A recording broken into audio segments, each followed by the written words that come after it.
They say a wedding is the happiest day of your life. But for me, walking into his wedding, the man I'd loved, or thought I loved, for 40 years, standing there ready to marry his first love, it felt less like a celebration and more like walking onto a battleground. And I wasn't going to walk away without firing a shot. The air in the Grand Madison Ballroom was thick with the scent of expensive flowers and champagne. Chandeliers glittered overhead, casting a dazzling, almost blinding light. Laughter and cheerful chatter filled the room, right up until I stepped through those tall, ornate doors.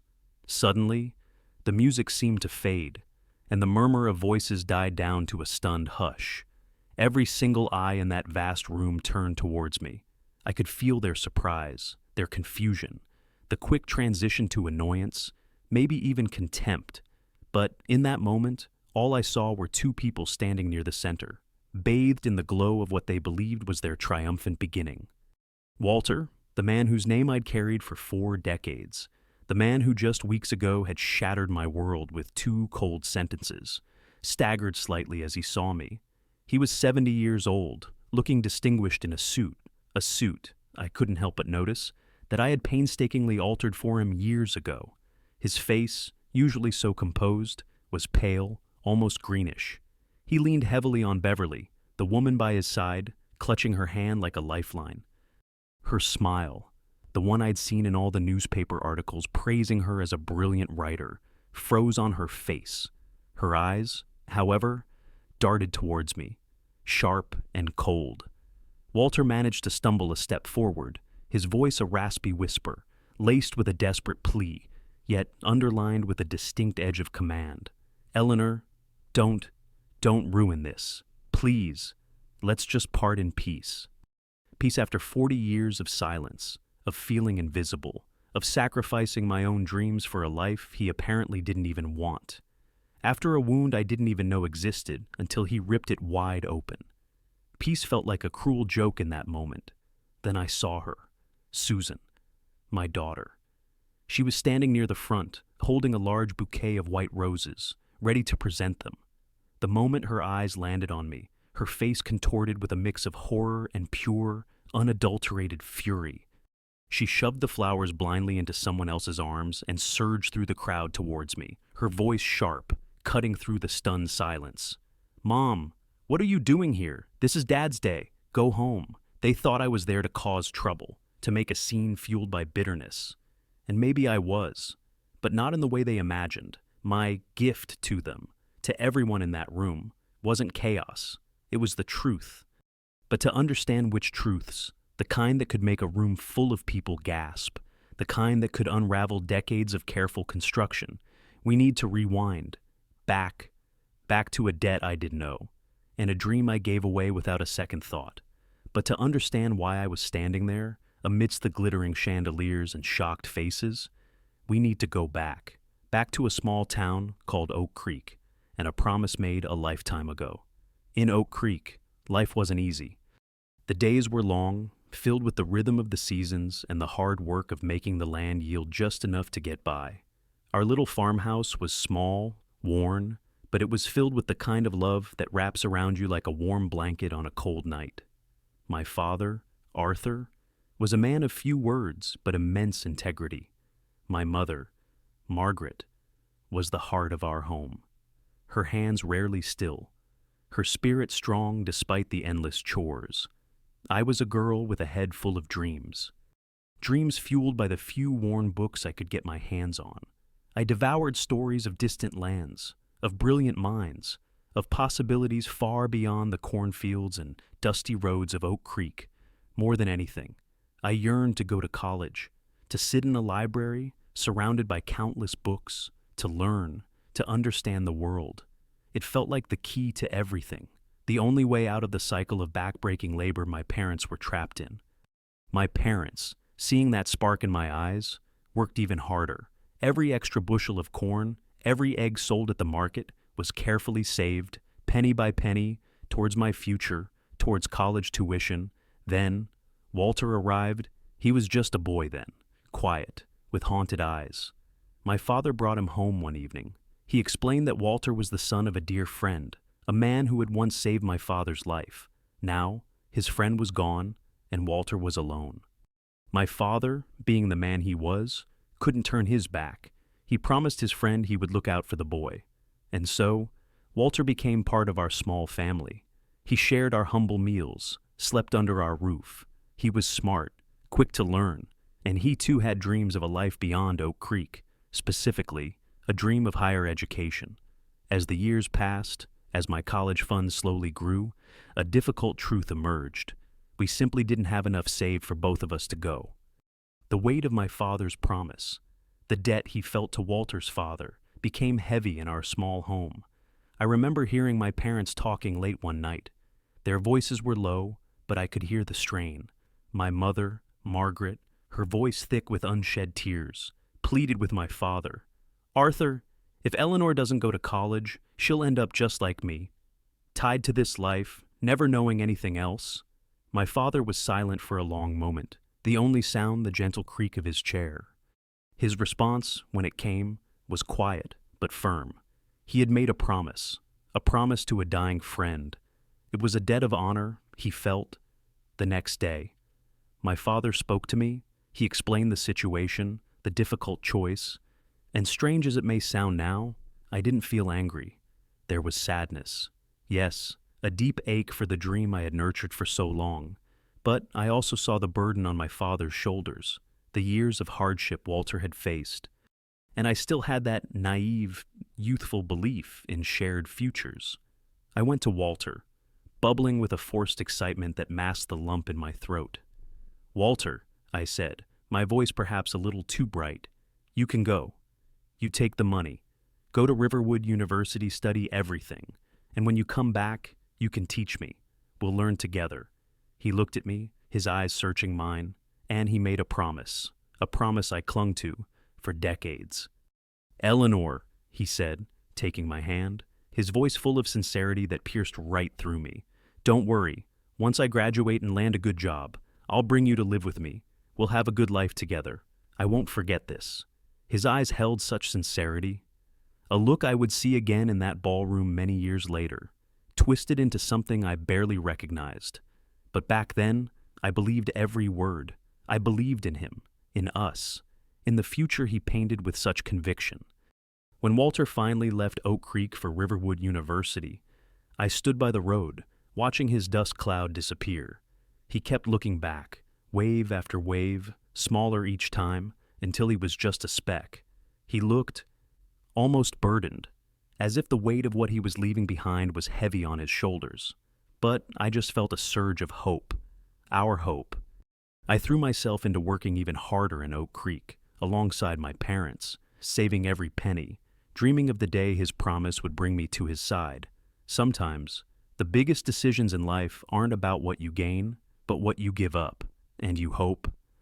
Oh, you hope that sacrifice means something beautiful in the end. Walter left Oak Creek, and slowly, the world he stepped into began to change him. Or perhaps, it just revealed who he truly was all along. Years turned into decades. Walter kept his promise. In a way, he did land a good job. He became Professor Walter at Riverwood University, a man of influence, admired by his students and peers. And yes, he brought me to live with him. Not back to Oak Creek, but to a large, respectable house in the city, Elmwood Residence.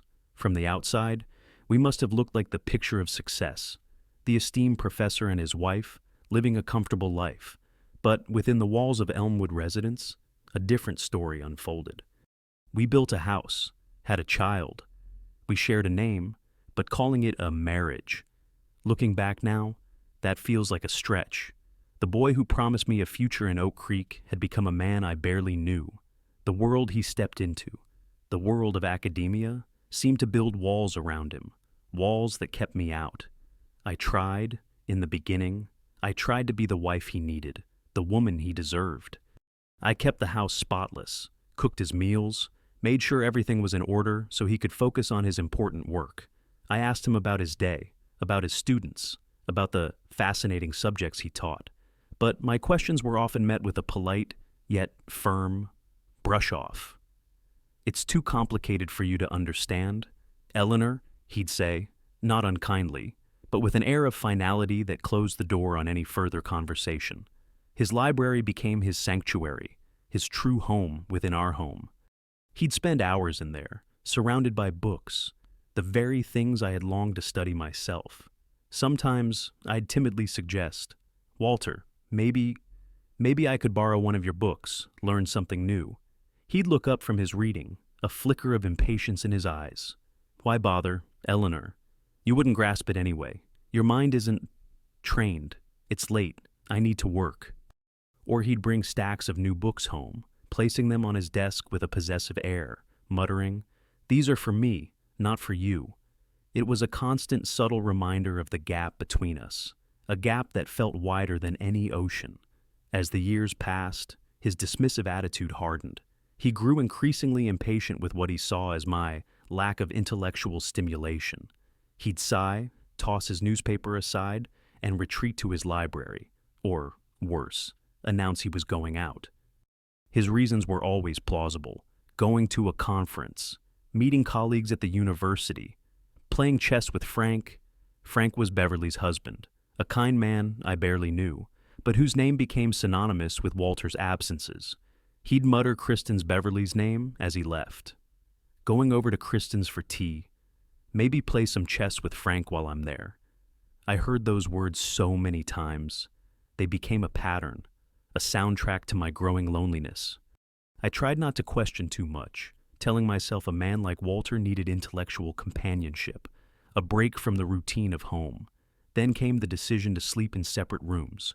He claimed he needed quiet for his work, that I might disturb him with my tossing and turning. It started as temporary, just for a few nights when he had a big deadline, but it became permanent.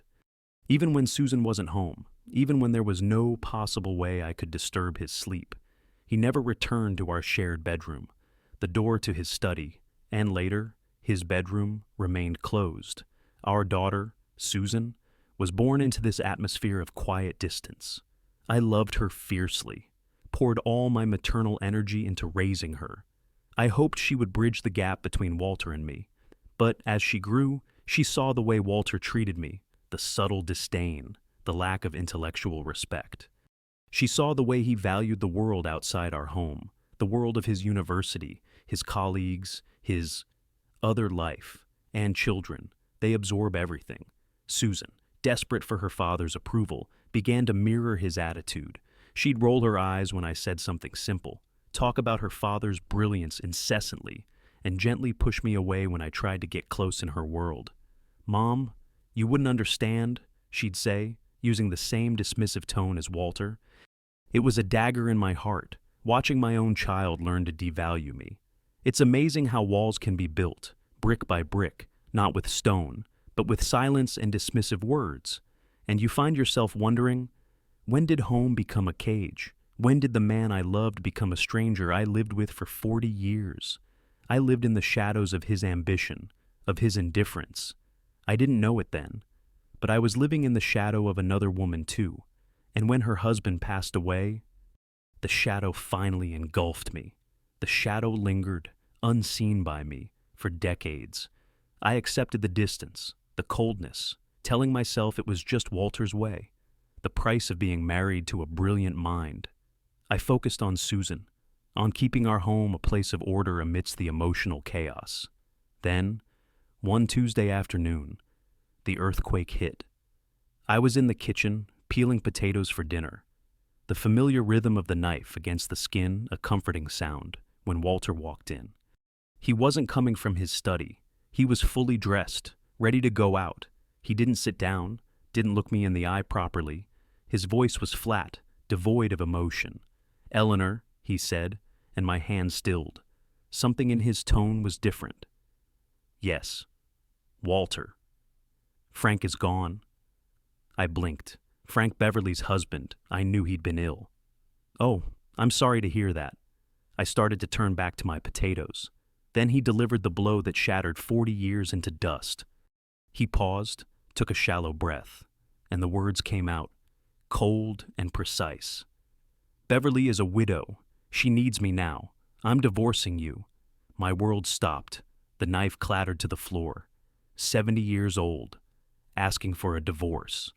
just like that. For his first love, what could possibly make a man, after 40 years of marriage, say something so outrageous? My mind reeled. Was this another one of his moods? One of his unreasonable demands? "Walter," I stammered, my voice trembling. What are you talking about, divorce now? At our age?" He finally looked at me, and his eyes were hard, resolute. There was no softening, no hint of regret. He didn't bother sugarcoating it. "I want to spend the rest of my life with her. Eleanor, my first love." Shock, utter, paralyzing shock.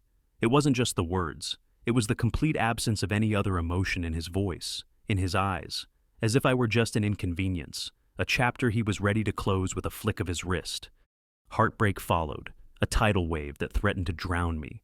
40 years, sacrifices, dreams put on hold, all of it reduced to this. Then, almost instinctively, my mind shifted. Had I done something wrong? Was I truly so unbearable? Or was this just another one of his tantrums, elevated to an unimaginable level? Surely, this old man was just being difficult again. Couldn't possibly be serious about something so devastating. But no matter what I said, what I asked, what I pleaded, his mind was made up. He was determined to leave me. It all happened so suddenly, so quickly. Just 2 weeks ago, he was sitting at home, glasses perched on his nose, reading his newspaper, waiting for me to bring him his meal. And now he was ready to walk away forever. The news ripped through our small circle, inevitably reaching Susan. I hoped, in my desperation, that my daughter, the child I had nurtured, would offer comfort, a listening ear. I was wrong. Susan arrived at the house, not with tears for me, but with a strange mix of anger and almost excitement. Her eyes were bright, her voice firm, echoing Walter's chilling certainty. She didn't waste any time on sympathy. "Mom," she started, her tone impatient, as if I were a child throwing a tantrum. "Dad told me, look, it's for the best." "For the best," I echoed, my voice thin. "Susan, he's leaving me after 40 years. "Yes, and it's about time," she shot back. Her next words hit me harder than Walter's divorce announcement. "Mom, Dad and Aunt Beverly were kept apart for nearly 40 years because of you, because of your marriage to Dad. Haven't you had him long enough? They love each other. They deserve to be happy." I stared at her, stunned into silence. Kept apart because of me. My marriage was the obstacle. This wasn't just Susan speaking. This was Walter. This was Beverly. Their narrative, fed to my own daughter. "Because of me?" I finally managed, my voice shaking. "What kind of person do you think I am?" Susan. Her gaze was clear, unwavering, indifferent. She stood tall, echoing the condescending tone I'd heard from Walter for years. "Mom, let's be honest. Dad is a scholar, an expert. His students are spread all across the country. He's a man of influence. And you're nothing more than an uneducated housewife. You've had so many good years with Dad. Shouldn't you be grateful now? Grateful to be discarded. Grateful that the man I loved was abandoning me for a woman he'd apparently loved the whole time. And to hear it from Susan, the child I had raised, the child I had poured my life into, it was too much. It was a complete betrayal. I looked at my daughter, this stranger standing in front of me, echoing the cruelest words I had ever heard. A child understood that they wanted me gone. Instantly, a raw, desperate scream tore from my throat. "Dad, if you knew that the son you sacrificed so much for turned out to be an ungrateful man, would you regret it?" It wasn't Susan I was screaming at. It was Walter, wherever he was. It was the memory of my father, Arthur, and his misplaced trust. To be left is one thing, to be left for a first love after 40 years, by the man you built a life for, and to have your own child agree it's for the best. That kind of pain. It changes you. For a while, I felt like I was drowning in that pain, in that betrayal. But deep down, beneath the pain, something began to harden, a refusal to let them erase my life, my sacrifices. I wasn't just going to disappear quietly, not after this. They thought sending me back to Elmwood residence with nothing was the end. They expected me to curl up and fade away, the quiet, uneducated housewife disappearing as conveniently as I had been discarded. But something had shifted inside me. The pain was still there, a raw wound, but beneath it, a steely resolve had formed. I wasn't invited to their wedding, no, but I had a delivery to make. 3 truths, decades in the making, served cold in the heart of their triumphant celebration. So, I walked into the Grand Madison Ballroom, and as I stood there, the silence of the crowd, a heavy blanket, Susan surged towards me. Her face was a mask of shame and fury. Shame that I, her mother, would dare show my face at such a high-profile event. Fury that I might ruin her carefully constructed image. "Mom, what are you doing here?" she hissed, grabbing my arm, her grip surprisingly strong. "It's Dad's big day. You don't belong here. Just leave already." She fumbled in her purse, pulling out a wad of cash. Hundreds, fives, hundreds. She thrust it towards me, her eyes pleading, yet filled with impatience. "Here, take this. Just go. Don't make a scene. I'll come see you later." Okay, bribing me. Her own mother, with money, Walter probably gave her. It was the ultimate insult, a testament to how little she valued me, how little she understood. It wasn't about the money. It was about the truth she was so desperate to bury, the truth about her father, and by extension, herself. My hand moved almost on its own. The crisp sound echoed through the sudden silence as I slapped her across the face. Susan froze, her eyes wide with shock, her cheek burning red. The whole room seemed to hold its breath. My voice was low, steady, laced with a dangerous calm. "Who do you think you're talking to? Susan, bribing your own mother to leave so your father can marry his mistress in peace. You are just as ungrateful, just as blind as he is." Walter and Beverly rushed forward, faces pale, trying to smooth over the unfolding disaster. Walter's voice was strained. "Eleanor, please, calm down. This is my wedding." "Your wedding," I repeated, stepping closer. My gaze fixed on Walter, then sweeping to Beverly clinging to his arm. "Yes, Walter, your wedding. A celebration of, what exactly? Happiness? Or perhaps deception?" I took a deep breath, my voice rising, clear and unwavering, designed to carry to every corner of the room. This wasn't just for them. This was for everyone who thought they knew the story. "You want peace, Walter?" I asked, a cold smile touching my lips. "You want to part in peace after 40 years. Fine, let's lay out the truth first. The truth you've hidden, the truth you've distorted, the truth I brought as my gift today." My voice gained strength, ringing through the stunned silence.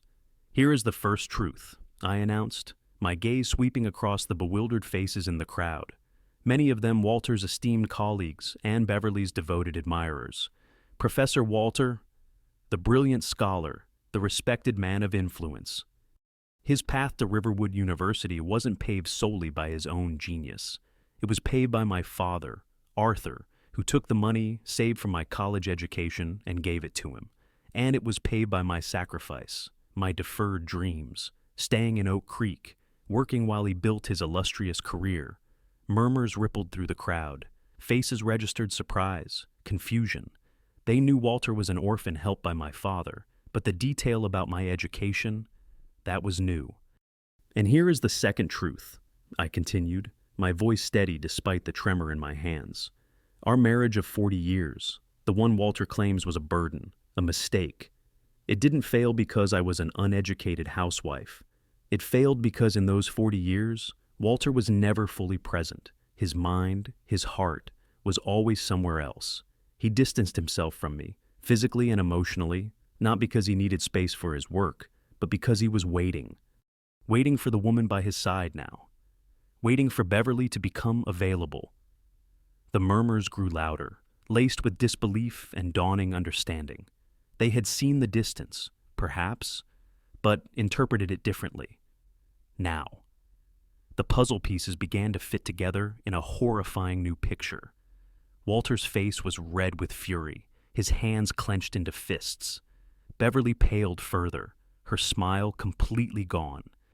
"And here is the third truth," I declared, my voice reaching its peak, ringing with the weight of decades of suppressed pain and undeniable evidence. This destined reunion you celebrate today, this first love story that captivated the internet. It wasn't a sweet reconnection after 40 years of innocent separation. It was a secret relationship that spanned decades, an affair carried out while Walter was married to me, and while Beverly was married to Frank. Yes, Frank. The kind man whose name Walter used as an excuse for his absences for years. The man Beverly stood by until his death. They betrayed him, just as they betrayed me. For years. Gasps erupted across the hall. Whispers turned into scandalized murmurs. Walter's hand shot up, his finger jabbing towards me, his whole body trembling with rage. "You foolish woman! How dare you say such things in public? Have you no shame?" My smile grew cold, deliberate. Foolish, perhaps. I was foolish to believe in a promise. Foolish to sacrifice everything for a man who would discard me. But at least I know the difference between right and wrong, unlike you two. My eyes flicked between him and Beverly, who looked as if she might faint. Dignity. Walter. Where was your dignity when you were betraying Frank for decades? Where is her dignity? Celebrating a love built on a graveyard of lies. They called it ruining their wedding. I called it setting the record straight. Because some stories aren't meant to be kept quiet. Some truths need to be heard. I walked out, leaving behind the glittering hall and the shattered facade. I had spoken my truth, but their story, and the world's reaction to it, was far from over.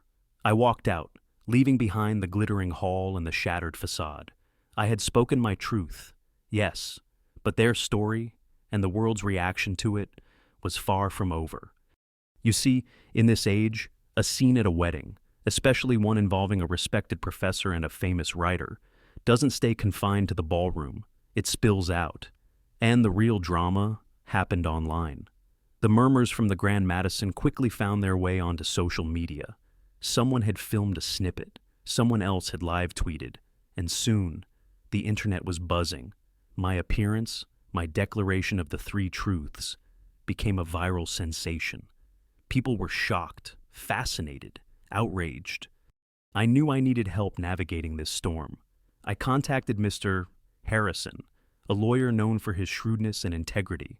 I sat in his office, a plain, no-nonsense room after the opulence of the ballroom, and poured out my story. The 40 years, the sacrifice, the neglect, the demand for divorce, Susan's betrayal, the scene at the wedding. Mr. Harrison listened intently, his expression growing sterner with every word. "Ma'am," he said, leaning forward, his voice sharp and decisive.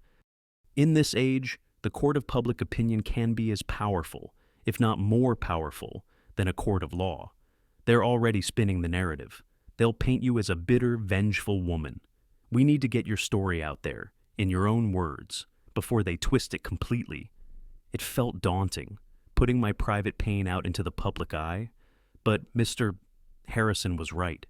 They were already trying to control the story. Walters University released a brief, carefully worded statement about his personal matters. Beverly's publicist was working overtime, framing her as a heartbroken widow finally finding solace. With Mr. Harrison's guidance, I decided to make a video. It wasn't easy. Sitting in front of a camera, revisiting decades of hurt, vulnerability. My hands trembled as I spoke, but I focused on telling the truth, simply and plainly. I spoke about growing up in Oak Creek, about my father's promise and my sacrifice. I spoke about the 40 years of marriage, the growing distance, the feeling of being unseen. I spoke about Walter's sudden demand for divorce and Susan's hurtful words. I didn't scream, didn't curse. I just laid out the facts of my life, of my sacrifice, and of their betrayal. When the video went online, the initial reaction was overwhelming. Comments poured in. "OMG, she's the woman from the wedding." "The brave divorce grandma." "Professor Walter is a snake." "Beverly, you fraud. How could you?" People were outraged by the story of the uneducated wife who sacrificed everything, only to be tossed aside for a first love that was actually a long-term affair. The tide of public opinion seemed to be firmly on my side. It felt like a wave of validation, a balm on the raw wound of betrayal. But Walter and Beverly, backed by Susan, weren't going down without a fight. They launched their counterattack on social media. Articles appeared, carefully planted, portraying Walter as a man trapped in a suffocating marriage with a domineering and demanding wife. Beverly was painted as a long-suffering soul, finally finding peace after the tragic death of her husband, reuniting with her true, albeit tragically separated, love, and Susan. Susan became their most vocal soldier. She posted lengthy, scathing condemnations of me on her own social media, which had a significant following thanks to her father's connections. She repeated the narrative, "My mother was always domineering, made Dad's life miserable, trapped him for 40 years. She's just after money, trying to ruin his reputation because she's bitter." She twisted every memory, every simple request I'd ever made, into proof of my supposed tyranny. Slowly, subtly, the public opinion began to waver.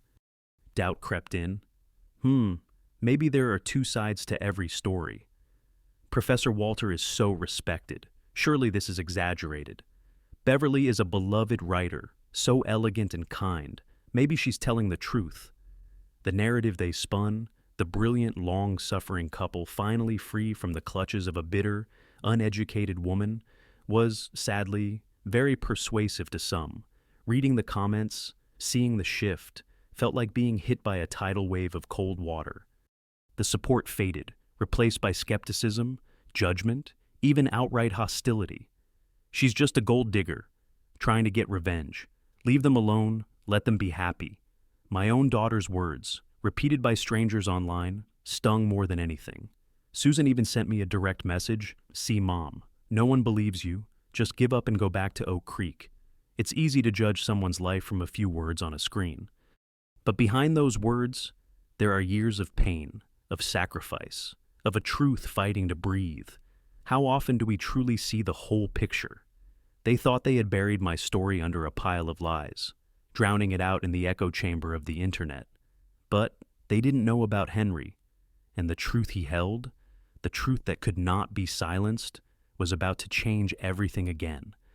They thought they had buried my story under a pile of lies, drowning it out in the echo chamber of the internet. They thought their narrative, the one about the domineering wife and the star-crossed lovers, had won. But they didn't know about Henry, and the truth he held, the truth that could not be silenced, was about to change everything again. Henry wasn't family to me. He wasn't seeking fame, or money, or revenge. He was just a young man who loved his uncle, Frank, Beverly's deceased husband. Frank had been a truly good man, kind, gentle. He adored Beverly. Everyone saw how much he cherished her, even after her health issues. But few knew the quiet sadness that sometimes shadowed his eyes in later years. Henry had grown up under Frank's loving care. Frank had no children of his own, so he poured all his affection into his nephew.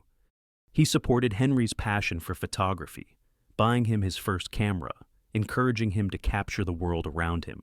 And it was through that camera, through that innocent hobby, that Henry had stumbled upon a truth he wished he'd never seen. Over the years, casually, unknowingly, Henry had taken pictures and videos at various family gatherings, events, even just random moments. Sometimes, he'd see his Aunt Beverly with different people. Most of the time, it was innocent. But occasionally, his lens would capture something, a look, a gesture, a meeting that felt off, a little too secretive, a little too close. He saw Beverly with Walter on multiple occasions over the years, sometimes in public places far from where they lived, sometimes looking furtive. He didn't understand it at the time, just capturing what he saw. As he got older, as he saw the subtle shift in his uncle Frank, the way Frank seemed to grow more distant, more melancholic, even as he outwardly doted on Beverly, Henry began to piece things together. He looked back at his old photos, his old video files, and the pattern became horrifyingly clear. The secret meetings, the hushed conversations, the way Beverly's eyes would light up around Walter, a spark that was absent when she was with Frank. He had documented, unintentionally, a relationship that had spanned decades. He struggled with what to do, Tell his uncle break the kind man's heart with undeniable proof of his wife's long-term infidelity. He couldn't bring himself to do it. The burden of that secret weighed heavily on his young shoulders. Then, Frank passed away, and just weeks later, Henry saw the news about the fairy tale reunion, Professor Walter and the famous writer Beverly marrying their first loves. He saw the photos from the Grand Madison Ballroom, the narrative being spun online about a love tragically separated. And then he saw my video. He saw me being attacked, being called a liar, a bitter woman trying to destroy a beautiful love story. He saw the comments, the public turning against me. Something inside him snapped. He saw the same pattern repeating, his kind uncle, betrayed for years by the woman he adored, dying without knowing the full truth. And now, another good person. Me, being crushed by the same deception. The same woman. He found Mr. Harrison's contact information through my viral video. He called, his voice hesitant at first, but growing stronger as he spoke. He explained who he was, what he knew. He told Mr. Harrison about the photos, the videos, the timeline. Mr. Harrison. Upon reviewing the evidence Henry sent, a digital archive spanning nearly 20 years, was stunned. It wasn't just a few chance meetings. It was undeniable proof of a deep, long-standing, clandestine relationship. It included dates, locations, showing that Walter and Beverly had been actively involved for decades, well before Frank's death, well before Walter's divorce announcement. Mr. Harrison immediately understood the power of this evidence. It demolished the narrative of the innocent first loves kept apart. It proved my third truth, the most damning one. Unequivocally, Henry, with Mr. Harrison's guidance, agreed to make his own video. He wasn't comfortable being in the spotlight, but he felt a duty to his uncle and a sense of justice for me. In his video, Henry spoke simply, truthfully. He introduced himself, explained his connection to Frank. He talked about his love for his uncle and his passion for photography. Then, calmly, he presented the evidence, not in a sensational way, but factually. He showed the dates, the pictures. He explained how these weren't chance encounters, but consistent secret meetings over many, many years. He stated clearly that this relationship existed while his uncle was alive, happily married to Beverly. His voice was quiet, but his words carried immense weight. "I saw what they were doing to you, Eleanor," he said towards the end of his video, looking directly at the camera, almost as if speaking to me personally. It reminded me of how my uncle suffered. I couldn't let it happen again. Some people may grow old, but their character, it remains rotten. People like that don't deserve our respect. They don't deserve to rewrite history. Sometimes, the most powerful voices aren't the loudest ones. They are the ones who speak the truth, simply and clearly, for no other reason than because it's the right thing to do. It makes you wonder, are we brave enough to be that voice, the truth, delivered by Henry, hit like a tidal wave? And this time, Walter, Beverly, and Susan couldn't hide from it. The carefully constructed facade crumbled. The fallout was swift and absolute. The truth, delivered by Henry, hit like a tidal wave. And this time, Walter, Beverly, and Susan couldn't hide from it.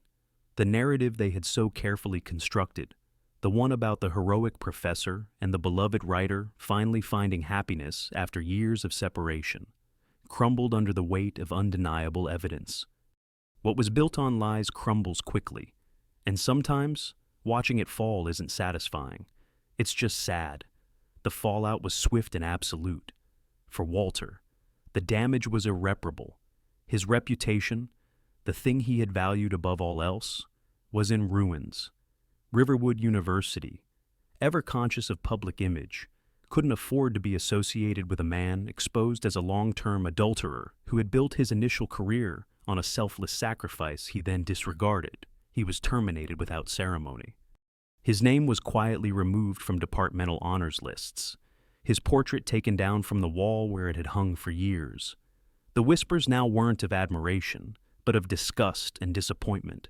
His legacy, the one he'd spent a lifetime building, was reduced to a footnote about a scandal. Beverly's fall was equally dramatic, perhaps even more so in her world.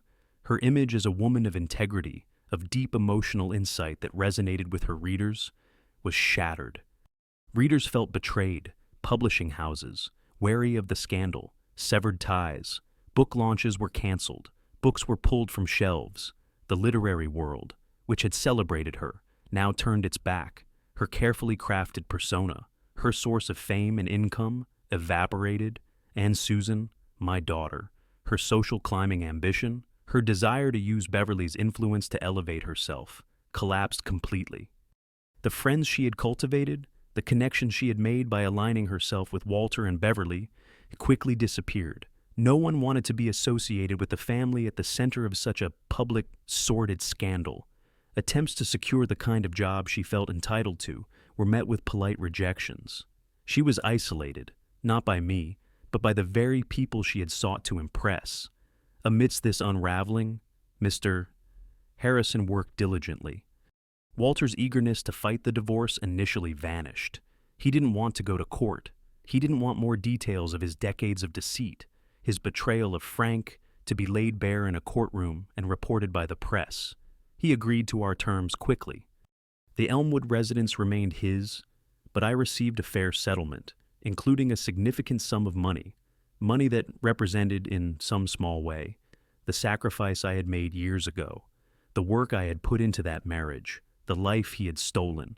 It wasn't a fortune, but it was enough to finally, after 70 years, stand on my own 2 feet, enough to build something new.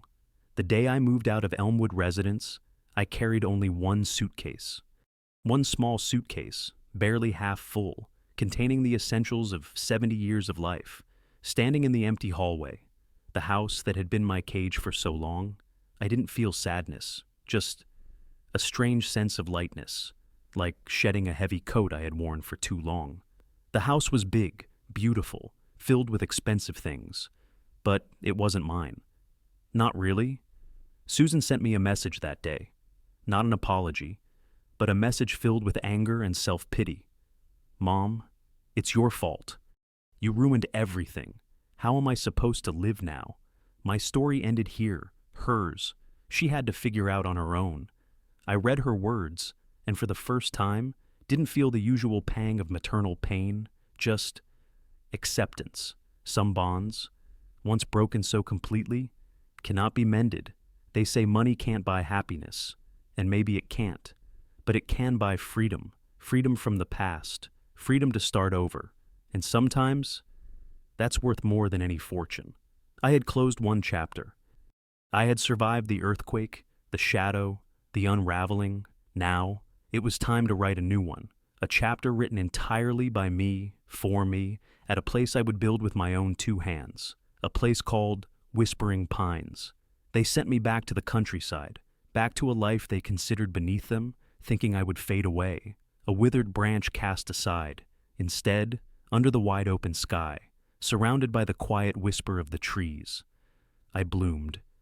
With the settlement money, a sum that felt both enormous and utterly inadequate for 40 years of life, I bought a small piece of land not far from Oak Creek, but far enough away to feel like a new beginning. It wasn't grand, just a few acres of rolling hills, dotted with pine trees, but it was mine, all mine. I decided to build something simple, something real, a farmhouse. Yes, but more than that. I envisioned a place where the air was clean, the food was honest, and the pace of life allowed you to hear your own thoughts. I envisioned Whispering Pines farmhouse and cafe. Building it wasn't easy. My hands, used to managing a household, now learned to work with soil, with seedlings, with hammers and nails, though I hired help for the heavy lifting, of course. There were days the sun beat down mercilessly, days the rain seemed endless, days I felt overwhelmed by the sheer scale of it all. I knew nothing about running a business, even a small one, but I learned. I read books on organic farming, on baking, on managing finances. It was the education I had postponed for so long, finally pursued, not for a degree or someone else's approval, but for myself, for the life I wanted to build. The first vegetables I harvested felt like treasures. The first eggs from my chickens, impossibly vibrant and fresh. I started small, selling produce from a roadside stand. Then, I opened the little cafe attached to the farmhouse. It was modest, cozy, filled with the scent of baking bread and brewing coffee. The menu was simple fresh salads, hearty soups, quiches made with my eggs, and, yes, a special chocolate cake recipe that was always a hit, George's favorite, a reminder of a simpler kind of love. Word spread slowly, carried on the gentle country breeze. People were drawn to the quiet atmosphere, the genuine warmth, the taste of food grown with care. They loved that everything was fresh, pesticide-free. Whispering Pines became more than just a cafe. It became a little retreat, a place where people could slow down, connect, breathe, standing behind the counter or out in the garden. I felt a satisfaction I had never known at Elmwood Residence. My worth here wasn't measured by Walter's title or Susan's achievements, or by whether I could discuss esoteric literature. It was measured by the tomatoes ripening on the vine, by the smiles on my customers' faces, by the simple beauty I was creating with my own two hands. One crisp autumn afternoon, a young woman approached me at the cafe. She looked familiar. "Excuse me, ma'am," she said hesitantly, as if sharing a secret. "Are you the brave divorce grandma?" It took me a moment to register the name, the one the internet had given me during the firestorm. I smiled, a genuine smile that reached my eyes. Anne nodded, her face lit up.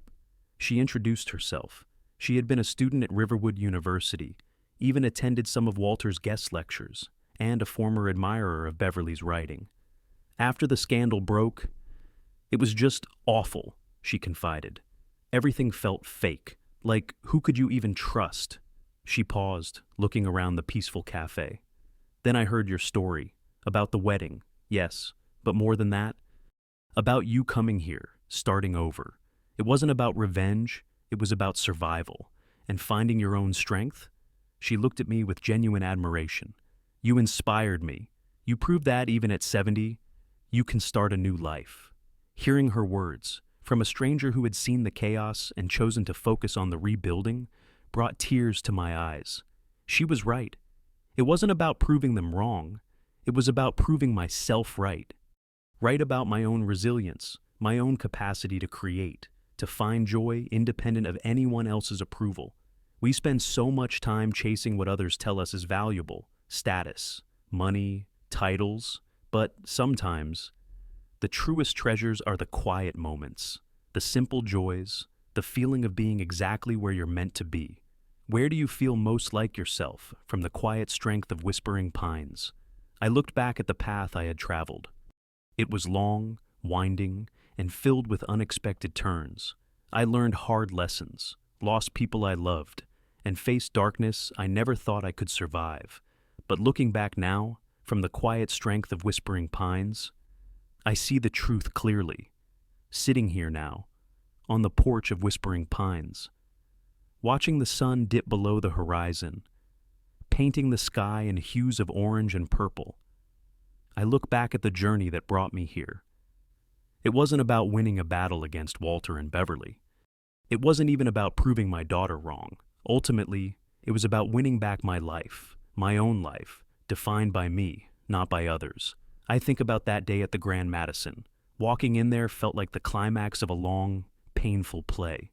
I spoke my 3 truths, not as a weapon, but as a way to break free from the chains of lies and pretense that had bound me for decades. Those weren't just facts I spoke that day. They were the chains breaking, chain by chain. Walter and Beverly, they got what they chased. Fame, status, each other. Their world imploded, yes, but I don't dwell on their downfall. Watching it wasn't satisfying in the way I might have expected. It was just the inevitable consequence of building a life on a foundation of deceit. I hope, in the wreckage of their reputations, they found something real. I found mine elsewhere. And Susan, my heart still aches for her, for the girl she was, for the woman she became. She chose her path, aligned herself with ambition and superficiality.